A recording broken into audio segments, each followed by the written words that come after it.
Bienvenue sur Actionneur pour ce numéro consacré à Predator de Shane Black. Comme nous l'avions fait pour Mission Impossible Fallout, l'épisode sera divisé en deux parties distinctes. La première partie sera sans spoiler, nous y donnerons notre ressenti sur le nouvel opus de cette saga. Nous reviendrons ensuite sur la prestation générale des acteurs et nous vous indiquerons enfin quelles sont, selon nous, les raisons de voir ou non ce film. Je ne suis pas seul pour présenter ce numéro. Thibaut est avec moi. Comment ça va, Thibaut ? Ça va, tranquille. Écoute, on sort d'un film de Shane Black, peu ou prou, donc ça va quand même à peu près bien. Ok, allez, on va commencer. Virgule.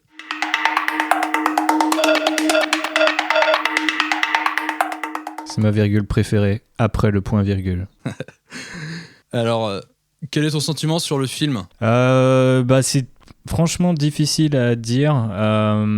J'ai vraiment eu du mal à poser des émotions et des sentiments sur ce métrage. Ma foi, je partais quand même plutôt intrigué, même si on a eu beaucoup de mauvaises critiques et de mauvais retours ces derniers temps. Mais j'étais assez chaud pour voir le film. Il m'a pas mal emporté sur la première et seconde partie. Malheureusement, plus on avance, moins le film m'a plu. Donc je suis sorti quand même plutôt déçu, pas amer, parce qu'il y a vraiment beaucoup de choses que j'ai appréciées, certaines scènes, certains personnages.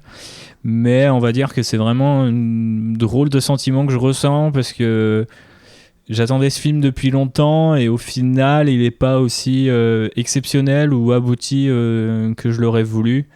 Voilà, je crois que ça résume plutôt bien la chose sans trop en dire. Et toi, David ? Ouais, moi aussi, j'ai un peu un sentiment assez similaire, même si en sortant du film, j'étais quand même assez exalté, parce que je me suis beaucoup amusé, j'ai vu un bon film divertissant. Ouais, je pense qu'on peut pas nier son aspect divertissant, même si parfois c'est un peu malgré lui, je trouve, mais c'est vrai qu'il reste assez généreux et glucose, comme un adjectif qu'on emploie pas mal ces derniers temps, notamment dans le podcast sur toute la saga Predator et Predator 2 en particulier.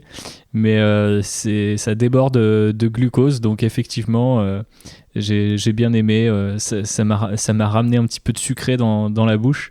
Mais ouais, je sais pas, je pouvais pas m'empêcher hier soir, à l'heure d'enregistrement de ce podcast, de marcher seul dans les rues de Paris et d'avoir une sorte de vide en moi. Alors comme moi, je suis sorti assez exalté, tu vois, je me suis amusé, j'ai eu des choses qui m'ont plu. Je suis pas sorti frustré ou dégoûté, tu vois. Ça a pas violé mon enfance, par exemple, tu vois. Mais cette fameuse phrase infâme. Non, mais écoute, de toute manière, comme les gens le savent ou le découvriront dans notre podcast sur toute la saga Predator, je l'ai découvert assez tard. J'ai pas un attachement particulier à celle-ci, si ce n'est au monstre lui-même, que je trouve assez cool. Mais pour le coup, je l'ai jamais trouvé aussi cool que dans ce film-là. Donc ça, pour le coup, c'est un truc positif. Donc j'ai pas trop mal à mon Predator. Par contre, j'ai un peu mal à mon Shane Black, pour le dire sans utiliser aucun spoiler, pour nos amis auditeurs qui n'auraient pas encore découvert le film. Après, ouais, voilà, si j'avais des choses que j'ai retenues du film, c'est qu'il est drôle. J'ai vraiment rigolé sur pas mal de blagues. Le Super Predator est plutôt cool. Les personnages, on va revenir après sur le casting en particulier, mais je trouve qu'il y a quand même des vraies réussites sur les personnages, même s'il y a des vrais échecs aussi. C'est violent, mais il y a un côté violent, j'allais dire, très Mortal Kombat-esque. Ouais. Le film est assez jouissif, mais c'est marrant parce que du coup j'ai l'air moins convaincu que toi a priori, mais au final en répondant à tes arguments là spontanément, je suis assez d'accord. Donc du coup j'ai envie de dire que effectivement le film est plutôt généreux en termes de sanguinolence en tout genre. Il est assez kiffant là-dessus. Il y a un côté un peu jouissif dans tout ça que j'ai apprécié. Et drôle, je sais pas trop parce que j'étais dans une salle vraiment vide, séance presse tardive oblige, donc je sais pas si toi t'étais dans une salle un petit peu plus peuplée, mais c'est vrai que moi j'ai pas eu beaucoup de rire dans la salle. J'étais même parfois un petit peu le seul à rire, soit parce que c'était pas foncièrement drôle, ou soit parce que je suis bon public, je ne sais pas forcément, mais pour le coup je serais curieux de le revoir un peu plus entouré pour voir comment réagissent les gens. Non, ouais, dans ma salle, moi, c'était plutôt assez réceptif. J'ai rigolé en même temps que les gens rigolaient, donc je me sentais pas idiot, tu vois. Ok, donc à ce moment-là, ne prenez pas mon avis comme garantie, parce qu'effectivement, il y a quelques bonnes vannes, mais il y a des moments où je me demandais si je rigolais parce que j'avais envie de rire, envie de trouver le film drôle, ou si ça l'était vraiment. Après, il y a effectivement 2-3 passages qui sont, on va dire, des situations... Enfin, ça, c'est les rares Shane Blackery que je retrouve ça et là dans le film. C'est les inversions de situations... d'une scène à l'autre, on va avoir, on va nous build up un truc et on est persuadé que la suite va avoir telle ou telle tronche, et au final on a quelque chose de complètement différent, et ça crée des décalages, comme on en a souvent parlé dans le podcast, dans le tout premier podcast Actionneur, ma foi, on parlait des inversions de Shane Black et de sa faculté à renverser les attentes des spectateurs, et j'ai trouvé que ça marchait assez bien dans le film. C'est là en tout cas que j'ai le plus ri. Après, les blagues, ça tartine un peu, donc forcément, il y a des choses qui vont marcher avec des gens, d'autres avec d'autres. Faut pas trop se faire de soucis là-dessus. Mais ce film, je pense que ça tartine tout le temps, quoi. C'est-à-dire que... Ouais, c'est une grosse tartine. Franchement, tous les potards sont mis au taquet, et je pense que c'est aussi pour ça, quand on entend les mauvaises critiques, et j'y reviendrai après dans la deuxième partie du podcast, mais je trouve que je peux comprendre aussi cet aspect-là, c'est-à-dire le fait d'être gavé de glucose, quoi. À un moment donné, Ouais. tu vois, t'es un peu peut-être écœuré. Moi, je suis rentré dedans et je suis resté à la fois à la surface, et j'ai été surpris parce que je m'amusais à voir ce film. Mhm. Je me suis vraiment amusé à voir ce film. Je l'ai pas pris comme... je me suis pas senti insulté, je me suis pas senti... quand on a vu la totalité des films de Predator, comme nous on l'a fait en très peu de temps, et je me suis tapé quand même les AVP il y a pas longtemps, je trouve que ce film... et quand même fait partie quand même un peu du sommet de tout ce qui a été produit autour de Predator. Bah, je trouve qu'en fait, en tant que film, il réussit pas mal de trucs. En tant que film Predator, je crois qu'on rentrera dans les détails dans la partie spoiler, mais je trouve qu'il réussit peut-être moins de choses. Alors après, du coup, on en parlait dans l'épisode consacré à la saga, comment un petit peu réiconiser, qu'est-ce qu'on pourrait faire. Je trouve que là-dessus, il a plutôt réussi sur son pari.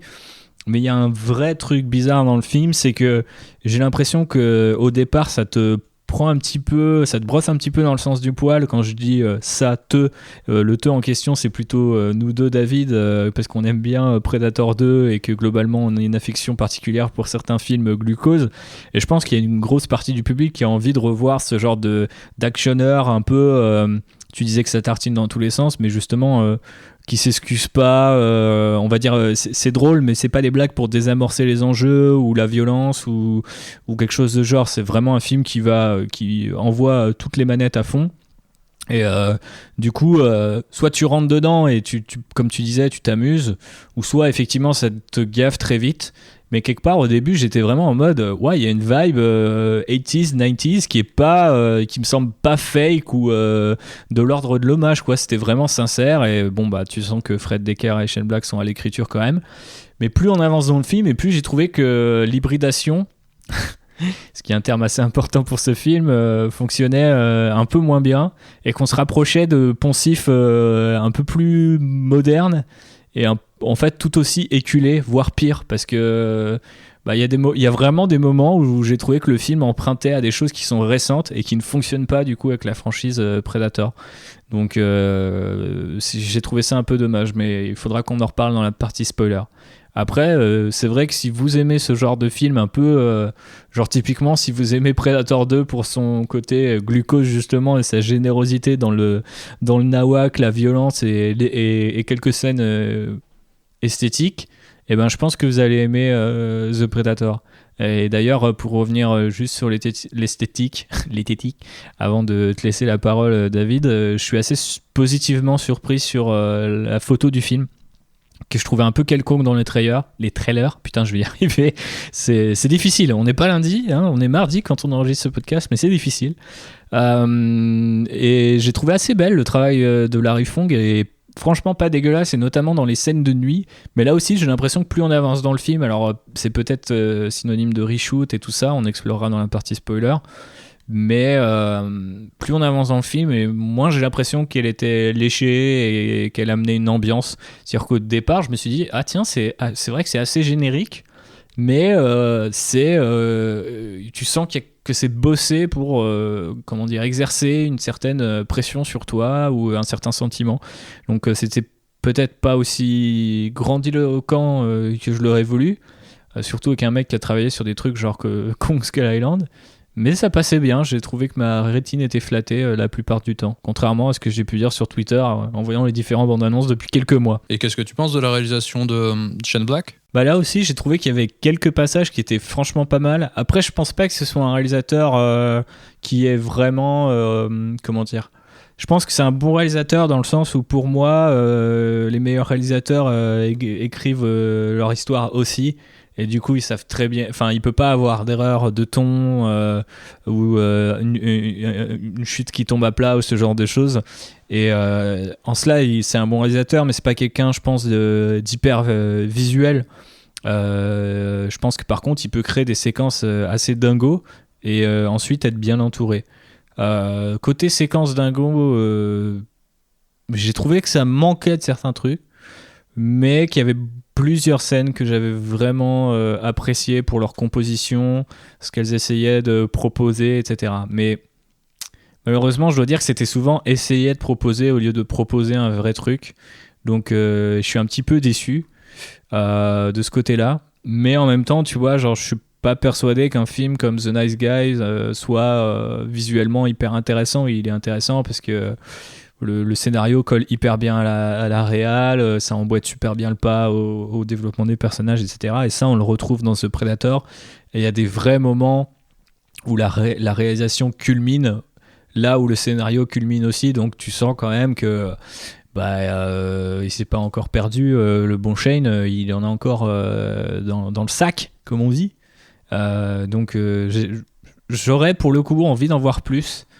Mais c'est vrai que je l'ai trouvé aussi un petit peu sur la retenue, quoi, même sur ses habituels tics, qui sont pas forcément des tics de réalisation, mais qui sont liés à la mise en scène. Je l'ai trouvé un petit peu plus dilué que d'habitude. Alors après, reste à savoir si c'est une volonté du studio ou si c'est lui justement qui voulait s'effacer au profit du Predator. Ouais, je suis assez partagé sur la réalisation.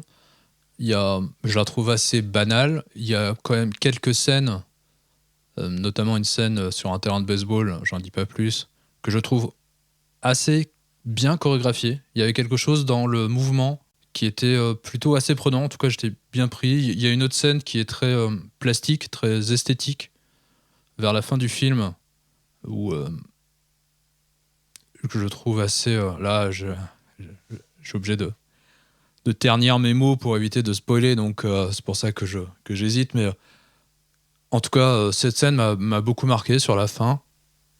Après, je trouve que la présence du deuxième Predator, donc du Super Predator, c'est plutôt... je la trouve plutôt cool. Je trouve aussi, ouais, j'ai bien aimé. Ouais. Je trouve aussi qu'il arrive à rendre hommage, contrairement à dans The Predators, il arrive à rendre hommage à McTiernan, notamment dans l'usage et dans le fait que quand vous entendrez l'épisode sur la saga, McTiernan voulait un Predator qui puisse bouger d'arbre en arbre, quelque chose de très agile. Et dès la scène d'intro, on voit ce Predator capable de sauter d'arbre en arbre. Et il y a une espèce de sentiment de satisfaction de voir enfin ce Predator bouger comme il aurait dû bouger dans les précédents films. Ouais, et je suis complètement d'accord avec toi, et c'est ce qui m'a, lancé dans le film, l'une des scènes qui m'a le plus plu, justement parce que je me suis dit, c'est vrai qu'on est en 2018 et qu'il y a quand même les moyens de faire un truc pas dégueulasse, et c'est pour ça que je disais que le Predator a jamais été aussi cool, parce que j'aime beaucoup cette scène, elle m'a vraiment fait rentrer dans le film, là où je m'attendais à la trouver très générique et très banale. Une autre scène qui implique le Predator dans un décor tout de blanc vêtu, que j'ai trouvé elle aussi plutôt bien construite, qui réiconisait ma foi un peu le monstre. Après, je sais pas, encore une fois, j'ai l'impression que plus on avançait dans le film et plus on en voit, et du coup moins c'est impressionnant. Alors après, c'est peut-être l'effet Super Predator qui fait que j'ai trouvé assez bien dans le film, moi aussi je trouvais que c'était un bon device, mais qui fait que ça perd un petit peu de son charme, et que quelque part on aurait voulu en voir plusieurs, en fait, enfin plus, pas plusieurs, parce qu'ils sont déjà plusieurs, mais et quelque part un film presque centré sur le Predator, ce que des gens, d'après ce que j'ai pu lire sur Twitter, avaient envie de voir. Donc c'est vrai qu'il y a quelques scènes qui l'iconisent assez bien, mais j'aurais voulu en voir plus, surtout que j'ai trouvé qu'il y avait pas mal d'astuces. Encore une fois, on en reparlera dans la partie spoiler, qui ont été utilisées par Shane Black pour rendre la créature moins mystérieuse, mais tout aussi terrifiante. Ça paraît un peu impossible tel que je le raconte, mais il y a vraiment des moments que j'ai trouvé intéressants dans ce qu'ils osaient faire.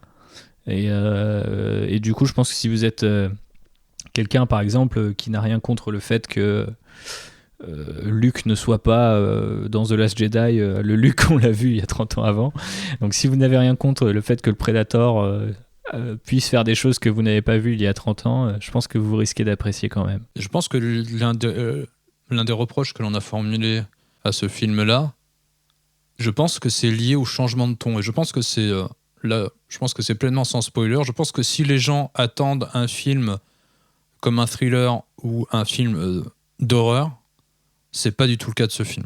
Mais c'est aussi le problème du marketing qu'il a pas vendu aussi, à part pour peut-être le dernier trailer, comme un film un peu rock'n'roll, un truc un peu plus forain, un peu plus, tu vois, parc d'attractions. Alors après, faut dire que vu le scénar, c'était chaud de faire un bon trailer, parce que je trouve qu'il est quand même assez bien intrigué, il se passe beaucoup de choses, on visite quand même pas mal de lieux, et c'est une espèce de grosse je dirais pas une fuite en avant, mais on est effectivement sur un roller coaster qui tient bien ses rails, mais qui ménage pas non plus forcément le spectateur. Ça va assez vite, le film dure moins de 2 heures, donc, et il se passe quand même beaucoup de choses dans ces 2 heures. J'ai pas senti de ventre mou, par exemple, c'est une des qualités du film. Genre, je pense pas que ce soit un film exceptionnel, mais à aucun moment je me suis ennuyé. Ou à aucun moment je trouvais une scène gênante ou quoi. J'ai plutôt adoré ce qu'on m'a servi. J'ai kiffé les différents loopings et tout ça. Et je sais même plus pourquoi je voulais dire ce truc-là. Mais oui, effectivement, en termes de ton, du coup, si tu t'attends à monter sur un train fantôme et avoir peur, c'est pas le truc. Si tu t'attends à juste de l'action et de l'action hyper bien réalisée, hyper bien léchée, bah il y en aura. Mais je pense que ce qu'on retiendra surtout du film, c'est sa grosse bande de joyeux personnages Shane Blackesque. Qui, du petit gamin jusqu'au méchant, en passant par les différents héros, ont vraiment tous quelque chose de très Shane Black, dans une version un petit peu modernisée du terme. Et ça, j'ai vraiment apprécié, quoi. Et j'ai même trouvé ça dommage que finalement, tu sens que ça lui a peut-être travaillé pendant des années et qu'il avait ces personnages-là en tête, mais qui sont un peu en train d'évoluer dans un terrain de jeu qui n'était pas forcément celui qu'il devait avoir à la base, ou qui a peut-être pas été aussi bien pensé que les personnages eux-mêmes. Je sais pas si tu vois ce que je veux dire. Ouais, je vois carrément. Moi, sur le qualificatif de genre, je pense qu'on est dans un space-up au taquet. On a vraiment basculé dans le space-up. Bah... Et l'ouverture du film, d'ailleurs... Je sais pas, j'aurais plutôt vu ça... alors, l'ouverture du film, totalement. L'ouverture du film aussi. Donc, c'est quand même déjà pas mal d'éléments. Je pense que c'est Enfin, je comprends pourquoi tu dis ça. Je pense que c'est aussi une bonne piste pour réinventer un petit peu le Predator. Après, j'aurais plutôt décrit ça comme une espèce de comédie de SF qui serait centrée sur une famille un peu dysfonctionnelle, ce qui est assez typique des personnages de Shane Black, quoi. Et en fait, la famille, c'est juste une bande de mecs fracassés du ciboulot. Et ça aussi, c'est une idée que j'adore. Je trouve que les héros de ce film sont des fous, ce qu'on appellerait communément des fous, extraordinairement attachants. Et ce sont eux qui vont essayer de sauver le monde. Alors que quelque part, les soldats américains qui sont présentés, en fait, sont pas des soldats, mais des professionnels de la sécurité qui préfèrent suivre leurs propres intérêts, quoi.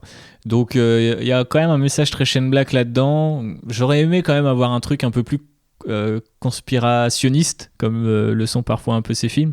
Je dis ça dans le bon sens du terme s'il y en a un, mais je vous renvoie à l'épisode 1 où on a beaucoup parlé de ça, où souvent en fait il utilise un peu cette peur de l'État fédéral qu'ont les Américains et qu'on leur cache des choses pour dénoncer en l'occurrence la réhabilitation de certains vétérans dans la vie civile, quoi. Donc ça, j'ai trouvé que ça mentait pas tellement là-dessus, mais que ça aurait pu aller plus loin et que sans doute sur un film qui n'aurait pas été une licence, on aurait eu plus de ça. On va passer sur le casting. Alors, on va faire un petit jeu. Je vais te citer le nom d'un acteur et tu vas me donner un qualificatif et on reviendra après dessus. Ok ? D'accord, très bien. Ouais, ok, c'est cool. Alors, enfin des petits jeux. Alors, on va commencer déjà par l'acteur principal, Boyd Holbrook. Il est badass. Ah ouais. Ouais. On revient dessus après, c'est ça ou, tu peux revenir dessus, parce que moi j'aurais dit quarterback. Ouais, quarterback, c'est ça.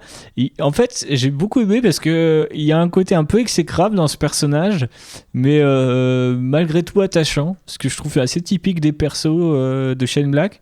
Je crois qu'au départ, il voulait Benicio del Toro pour ce rôle, et je trouve que ça n'aurait pas marché. Alors, il a peut-être été réadapté à Boyd.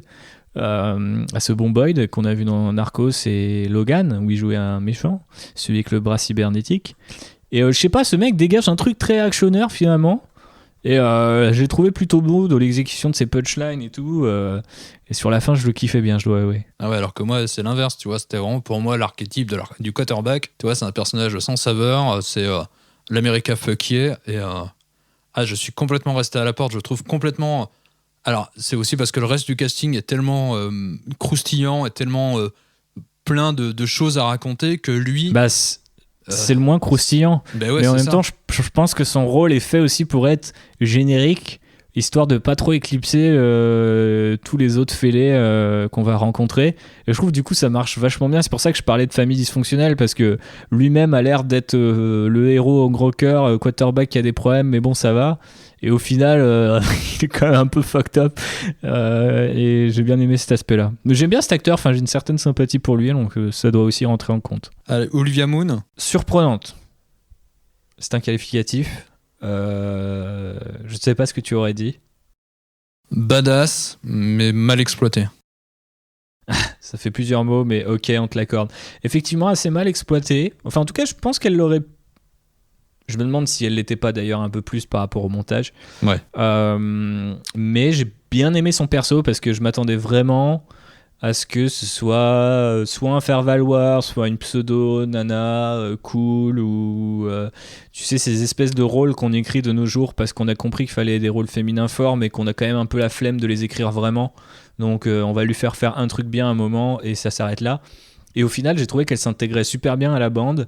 Et je pense que même le rôle s'intégrait hyper bien là-dedans. Et je pense qu'Olivia Munn est peut-être l'une des actrices qui croit le plus en ce film.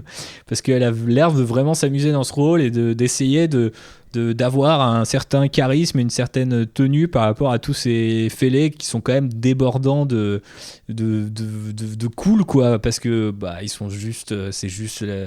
les squads de bidas dysfonctionnels qu'on adore et qu'on a appris à aimer si on aime les actionneurs, et elle arrive là-dedans et on se dit on fait un peu nos gros machos, oh là là, il y a une nana, ça saoule, et au final je trouve que c'est elle qui apporte parmi les meilleures vannes, les meilleurs dialogues, des situations proprement hilarantes pour le coup, genre la fois où je me suis vraiment marré dans le film c'était autour de son personnage. Donc je l'ai vraiment trouvée surprenante à la fois dans son interprétation et aussi dans l'écriture de son rôle. Ouais, moi aussi, non, je suis assez... je trouve que la première partie, j'avais du mal à rentrer avec ce personnage, mais je pense qu'il manque vraiment une partie... Il manque des bouts. Il manque des bouts. Et, enfin, on sait pourquoi, d'ailleurs. Oui. Et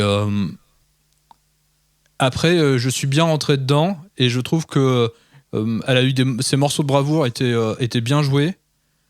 Et au final, je garde un très bon souvenir de son rôle, en tout cas. C'est peut-être le rôle que je retiens le plus. Et oui, pour rebondir sur ce que disait par rapport au fait qu'on sache pourquoi, c'est parce que Shane Black avait apparemment engagé une connaissance ou un de ses potes qui a été accusé d'agression sexuelle, si je dis plus de bêtises. Ouais, c'est ça. Voilà. Donc, vous avez... Pédophilie. Ouais, c'était un truc clairement pas net. Ouais, sordide. Et sordide. Et donc du coup qui jouait un petit rôle dans le film, à mon avis sans doute histoire d'étoffer le personnage de Olivia Munn, et quand elle a découvert ça, elle a un petit peu apporté le truc dans la place publique, ce qui a permis de retirer la scène et d'enlever le gars du cut. Après, ce qui fait que son personnage est du coup amputé, donc je trouve que c'est assez courageux de sa part, et surtout en pleine promo de Predator, et quand tu sais ce que il peut advenir d'une actrice après avoir fait ça, de l'avoir fait. Donc voilà. Et je trouve je trouve qu'il y a un lien entre du coup Olivia Munn devant et derrière la caméra qui se fait assez bien dans le film. Donc c'est pour ça aussi que j'utilisais le qualificatif de surprenante. Mais moi, je vais pas revenir trop sur l'histoire parce que ça a assez peu d'intérêt. Donc elle a juste dénoncé donc ce gars à la Fox, et la Fox s'est empressée de virer la scène. Et on peut comprendre de son point de vue à elle pourquoi elle l'a fait, parce qu'elle a décidé de ne plus fermer les yeux, et que c'est une attitude, je trouve, louable, que de vouloir comme ça, j'allais pas dire assainir, mais en tout cas mettre sur la place publique, ne plus fermer les yeux. Voilà. Oui, voilà. Ne plus fermer les yeux sur ce qui peut se passer à Hollywood, et quitte à sacrifier sa carrière. C'est ce qu'elle craignait. Oui. Et d'ailleurs, elle a été récompensée il y a quelques jours, d'un prix pour son action. Donc ça, je trouve ça louable, et c'est vrai que, en tout cas, après, pour revenir à proprement parler sur le rôle qu'elle joue dans le film, je la trouve plutôt assez convaincante. Même si, comme Boyd Holbrook, je pense qu'elle se fait voler la vedette par les autres acteurs. C'est possible. Alors maintenant, on va passer à Jacob Tremblay, l'enfant. Il est touchant, mais après, je veux dire, ça ne m'étonne pas. C'est un gamin, dans tous les films où je l'ai vu, que j'ai trouvé hyper fort. Donc après, il a un rôle pas forcément facile à jouer, puisqu'il joue le rôle d'un enfant autiste. Donc j'imagine que ça lui a demandé un certain travail. J'ai pas de rapport personnellement dans ma vie avec des gens qui souffriraient d'autisme, en tout cas sous cette forme. Donc je peux pas vraiment dire ce qu'il en est par rapport à au respect ou non de cet autisme-là. Après, j'ai trouvé que pour le coup, là aussi, il y avait quand même un peu de surprise dans ce que le film en faisait. Et là aussi, une idée très Shane Black à mon sens. Et du coup, j'ai bien aimé. Ouais, moi aussi, je trouve que c'est vraiment... on craignait, quand on avait parlé dans les épisodes précédents, de savoir s'ils allaient bien intégrer l'enfant et si ça allait pas jurer. Et je trouve que c'est une vraie réussite. Je trouve que ça marche très bien. Il est vraiment inscrit dans l'histoire. Il a une vraie place importante. Et c'est pas du tout... il apporte même quelque chose. C'est-à-dire qu'il a une vraie valeur narrative. C'est pas du tout quelqu'un d'anecdotique. Donc je trouve qu'il fonctionne très bien comme personnage. Contrairement à Yvonne Strahovski. Ouais, qui est du coup la femme du héros, si je dis pas de bêtises. Après, là pour le coup, je trouve que c'est limite un personnage dont on aurait pu se passer. Ouais. En présentant par exemple un père célibataire, ou je sais pas, il y aurait eu une nounou à la place, c'est pareil. Et en plus, je pense pas qu'il y ait de grande différence d'âge avec Boyd Holbrook, mais j'ai l'impression que la première scène où on la voit, je me suis dit, ok, donc du coup, est-ce que ça va être la nana du héros ou la sœur du gamin ? Et j'ai eu une espèce de vieux doute. Et ouais, honnêtement, je trouve que c'est un rôle qui a zéro importance pour le scénar. Rien à jouer dans le reste. Elle a 2-3 scènes où elle lâche 2-3 trucs badass, mais enfin, honnêtement, s'il y avait des trucs à... Alors après, c'est un peu dommage sacrifier un rôle féminin pour un autre, mais très clairement, on aurait voulu voir plus de Olivia Munn et moins de Nana au foyer numéro 372. C'est elle qui plombe le Bechdel test. Hein. Parce que tout ce qu'elle sert, c'est servir la soupe. Elle sert à qualifier le héros, tout simplement. C'est elle qui dit qu'il est un héros. Un héros, en sens, je veux dire, américain du terme. Pas qu'un personnage principal, et c'est tout. Donc, et qu'elle est la mère de l'enfant. Donc, oui, voilà. C'est un peu dommage. On a connu mieux. Ouais. Donc après, on va commencer à parler des personnages, je pense, les meilleurs personnages, et je pense les plus blackiens du lot. Ah, c'est sûr. Donc Trevante Rhodes, celui qui fait Nebraska Williams. J'adore Trevante Rhodes, je trouve qu'il a un putain de charisme. J'ai pas donné de mot, donc on peut donner le mot charisme. Je trouve hyper fort. Je me demande limite s'il aurait pas été plus intéressant de l'avoir en lead. parce qu'il y a vraiment des moments où je l'ai trouvé... dans le film, j'ai trouvé assez touchant, assez badass, plutôt drôle. Et je trouve qu'il rate vraiment aucune note et que son rôle est assez bien écrit. Après, c'est très clairement le second couteau où t'as l'impression chez Shane Black qu'il est plus important que le héros, tu vois, et qu'il a plus d'affection pour ce mec-là. Je trouve qu'il a une backstory qui est assez passionnante aussi, donc sans trop en dire. Ouais, j'ai vraiment adoré ce rôle très très fort. Ouais, c'est une vraie réussite, hein. Moi j'avais rien à rajouter. Et si un jour on fait Justice League, je voudrais qu'il joue Jon Stewart. Ah yes. Ah mais carrément. Carrément. Ça fait longtemps que je milite pour, mais voilà, je le dis. Je le dis dans un micro, comme ça j'aurai une preuve. Allez, on va passer à Thomas Jane. Ah bah ça fait plaisir de revoir ce bon Punisher. Je trouve que c'est la caution 80s, 90s du coin, dans un rôle où il est assez marrant, mais en même temps il a la gueule de l'emploi. Donc voilà, c'est si je devais donner un mot, c'est gueule, tu vois, comme on dit, lui c'est une gueule. Du coup, maintenant, Thomas Jane, je suis pas sûr que les gens le reconnaissent énormément, mais de The Expanse à Predator, il n'y a qu'un pas, et ça m'a fait plaisir de le voir. Ouais, je trouve que son rôle est très bon, mais je trouve que il se complète avec un autre rôle, avec un autre acteur, qui est Keegan-Michael Key. Yes, qu'on voit en ce moment beaucoup parce qu'il est dans le même de Jordan Peele. De Jordan Peele, ouais, c'est ça, qui va serrer les mains à tout le monde. Et donc, Keegan-Michael Key, qui est extrêmement drôle. Si vous n'avez pas vu la vidéo Wired Automatically Completed Interview, où en fait, il leur pose des questions par rapport à ce qu'il y a sur Google. Il en a une avec Olivia Munn, et en fait, le mec est exactement comme son rôle. Donc, ça a juste l'air d'être une pile électrique insupportable, mais très drôle. Et donc du coup il fonctionne hyper bien dans le film.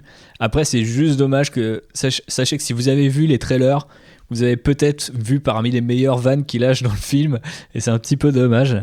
Après il faudra qu'on reparle de ce duo dans la partie spoiler, mais j'ai beaucoup aimé.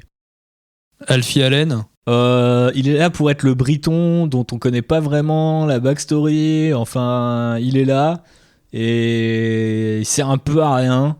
Je trouve que c'est un peu le plus faible, mais là on en arrive quand même au tierce couteau. Donc je pourrais dire inutile, mais ça serait méchant, donc je vais dire britannique puisqu'il l'est. Voilà. Et il est là pour faire le britannique de temps en temps, lâcher un petit mot avec un accent, et ça s'arrête là. Ouais, mais vraiment inutile, franchement. Il est inutile. C'est celui qui est le plus pas écrit. C'est-à-dire que il n'existe pas. C'est fascinant. Tous les autres ont un rôle ou une matière ou quelque chose. Mais je me demande s'il n'y a pas aussi... quoi. Ouais, c'est ça. Mais je me demande s'il n'y a pas aussi une question de talent. Parce que j'ai jamais trouvé que c'était un acteur très convaincant. Et là, pour le coup, quand je vois que tous les autres, même pour le micro-rôle, ont des punchlines et des trucs sympas, tu te dis, bon, elle a peut-être écrit aussi le perso en mode, lui, il va pas me faire grand-chose, donc de toute façon, je vais pas lui donner grand-chose. Parce qu'après, il y a Augusto Aguilera qui fait Nettles. Ouais, qui est un peu dérangé, lui aussi. Un peu dans la même vibe, mais je le trouve touchant, moi. Qui a un décalage assez un décalage très Shane Black, quoi. Genre le mec est là, il traverse le film et tu sais jamais vraiment ce qu'il fout là. Je trouve ça assez génial en fait. Je trouve que c'est un personnage qui déjà va donner un peu de corps à Olivia Munn malgré lui quasiment, et il a quelque chose de touchant, donc il fait partie des fêlés, mais ouais, je le trouve génial. C'est un personnage secondaire, tu vois, qui aurait pu presque avoir plus de place dans le film. Sans doute. Donc après, il y a Sterling K. Brown. Alors lui, c'est le charisme absolu. Je l'ai trouvé... je trouvais extraordinaire, en fait. Genre, je trouve que c'est le personnage le plus Shane Black dans l'esprit. Il a tous les tocs, toutes les punchlines. Il dit des gros mots, mais c'est un rôle... Déjà, je trouve que c'est un rôle pour un noir qu'on n'a pas l'habitude de voir. Je sais pas pourquoi. Alors après, moi, je ne suis pas noir moi-même, donc je laisse les spectateurs concernés se prononcer. Mais j'ai l'impression qu'il a une espèce de côté un peu suave / badass qui fait qu'il pourrait presque être le héros, mais finalement, c'est un peu l'antagoniste. Et on en reparlera dans la partie spoiler. Il se passe pas mal de choses autour de lui que j'ai trouvé hyper intéressantes, et à chaque fois qu'il arrivait, j'étais là, ah yes, ça va chier et tout. Et un peu déçu de son traitement. Limite, j'aurais aimé en voir plus. Mais ouais, après, Sterling K. Brown, il était là dans un épisode de Brooklyn Nine-Nine la dernière saison. Et c'était genre l'un des meilleurs épisodes ever, ce huis clos où ils essayent de l'interroger. Regardez cet épisode, ou si vous voyez de quel épisode je parle, si vous regardez Brooklyn Nine-Nine, vous allez voir ça pendant toutes les scènes où il apparaît, où il soigne juste le charisme. Mais dans un charisme très Shane Black de je grignote des bonbons parce que je suis stressé et j'envoie des vannes. Je kiffe. Ouais, mais J'ai adoré. Il porte littéralement le film. Il fait partie de ceux qui portent le film. Mais c'est surprenant, c'est que tu vois, on parle en des termes très positifs quand même de certains morceaux du film qui à l'échelle du film sont pas grand chose, mais ils sont tellement blackiens pour reprendre ton adjectif qui nous ont fait kiffer, quoi. Et je pense que la qualité du film repose vraiment sur ces acteurs-là, sur les dialogues et sur la qualité des acteurs. De toute façon, tu vois les scènes qui marchent pas, ils y sont pas, donc ces persos-là, donc c'est aussi simple que ça. Bon, après, il y a Jack Buzzet. Ouais, qui est là pour faire le lien avec son papa qui jouait dans Predator 2. Ouais, anecdotique, quoi. Anecdotique, mais sympa. Ouais, et Edward James Olmos, transparent, inexistant même, coupé au montage. Exact. Allez, on va passer à la dernière partie de cette partie sans spoiler. Yes. Donc, comme on n'est pas des haineux, on va vous donner des raisons pour aller voir ce film. Et aussi peut-être des raisons pour ne pas aller le voir. Ok. Alors, je vais commencer. Déjà, pour une raison pour ne pas aller le voir, si vous kiffez et vous portez sous un piédestal le premier film et que tous les autres vous ont dégoûté, n'y allez pas. N'y allez pas. Je ne pense pas que ça soit effectivement un bon moyen de se rattraper. T'en as un ? Pour y aller, dans ce cas-là, allez le voir si vous avez envie de voir plus de Predator. Ouais. En mode que ça soit du côté baston, ce qu'il est capable de faire, ses interactions avec les autres personnages. Donc voilà, là-dessus, j'ai vraiment kiffé. Je pense que c'est une bonne raison. Si tu vas pour ça, tu auras du Predator, c'est cool. Après, si vous aimez les films de série B, faut y aller aussi. C'est vraiment un bon film de série B. Clairement. Parce que c'est vraiment, c'est un vrai bon divertissement. Après, si vous cherchez un film qui va plus loin que ça, n'y allez pas. Franchement, n'y allez pas. Et si vous cherchez un bon black, peut-être... Ah, c'est là où ça commence à être compliqué. Hein. Voilà. Là, il y a des guillemets, mais peut-être que c'est au goût de chacun. Oui, exact. Donc voilà, vous avez en tout cas des raisons pour y aller et des raisons pour ne pas y aller. Et ça fait beaucoup de raisons, effectivement. C'est la fin de cette première partie. Donc n'hésitez pas, si vous souhaitez soutenir Actioner, à en parler autour de vous et à mettre des étoiles et des commentaires sur iTunes. Ça permet d'augmenter la visibilité du podcast. Donc je vous remercie de nous avoir écoutés. On se donne rendez-vous très très vite dans la partie avec spoiler où on va pouvoir tout raconter. Allez, ciao. Et bisous les petits prédateurs.